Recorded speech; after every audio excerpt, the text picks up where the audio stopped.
Joining us to discuss the outcome of this conference is the first Vice President of the Chartered Institute of Bankers of Nigeria, Dr. Ken Opara. Thank you so much for joining us on Newsnight. It's my pleasure. Let's begin with that theme of, this year's theme, economic recovery, inclusion and transformation, the role of the banking and finance for economic delivery. Speak to that, and what are the other issues that came out of this conference?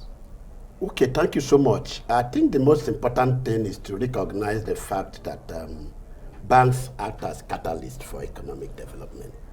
And so we are looking at the fact that banks would help to drive recovery, economic recovery. As you can see, the second quarter GDP growth of over 5%. Of course, you recognize that that's critical.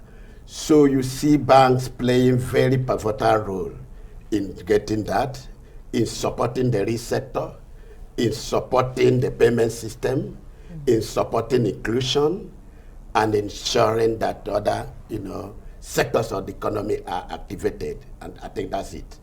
Now, talking about what other things that came out of that is the fact that the issue relating to digitalization and the fact that it's important to have the payment system that enable people to do transactions from any area where they are located as much as possible, and ensure that this is also integrated.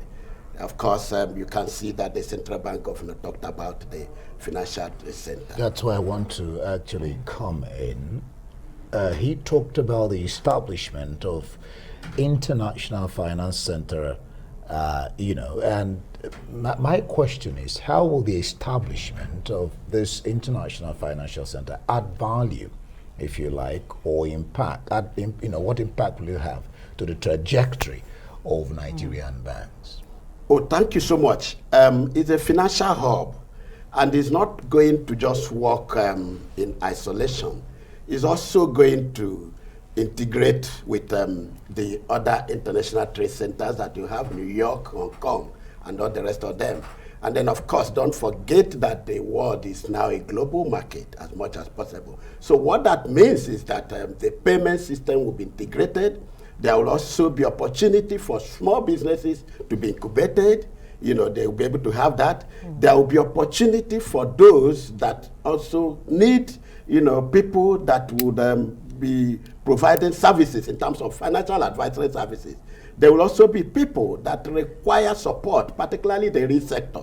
That becomes a hub, whether they are doing globally or they are doing within the local environment. The key point is that it provides opportunity for them, to have resources, to also capacitate them, provide them with business wisdom that can also help them to take their businesses to that. And again, provide them with payment platform that can also help them to process their payment wherever they are situated.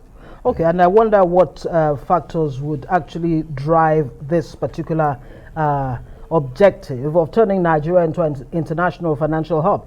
But one of the issues raised during this event by the Vice President was the fact that banks are not, just shying away from, the mortgage financing. Exactly what is responsible for that? I mean, considering, just like the Vice President pointed out, that the housing construction is a major factor in creating jobs.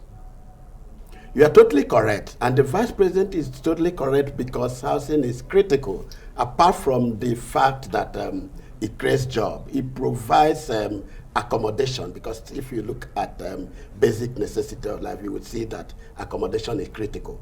Now, you need to recognize that housing requires patient fund, long-term fund, and then you need to build that fund over a period of time to be able to then use it, construct. So I think that what is important is to note that we are not there yet, but it has also provoked us to begin to set up dedicated fund, because that's the way it has to be. Given the fact that, it's a long-term fund requiring to be spread over a longer period of time.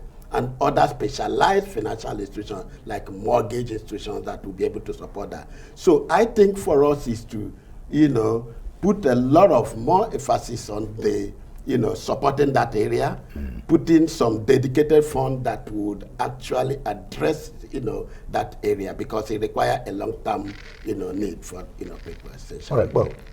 Well, okay. Let me just ask this. You've dealt with the funds, the $15 billion in a way. So let me just leave that. What factors do you think are lacking, or if you like, what environment do you suppose that Nigerian economy needs going forward, to withstand shocks like the pandemic and for continuous growth, like you talked about earlier on when we started? Okay, thank you. I think it's also to recognize that this economy is very resilient. If you look at the response to the pandemic, you will see that even the international community commended the fact that Nigeria was one of the top countries that responded, reacted. But to talk about it is to have infrastructure in place. Medical facilities, one of the critical needs, because if you have to talk about medical tourism, it's an area that we need to put, because we recognize that was a major gap that provided. So we need to support that area. And that's why you can see that Central Bank has been able to have the health sector support facility, basically meant to support and build infrastructure in that area. I mean, the other critical thing is about the other infrastructure that is required, because those infrastructure are critical in terms of, making sure that even the road network, as much as possible, is put in place. And of course, power is also critical, because as you begin to develop and ensure that, any shock that might just be able to come up, you need to make sure that these things are put in place. And I think that's very important. All right, we'll leave it there.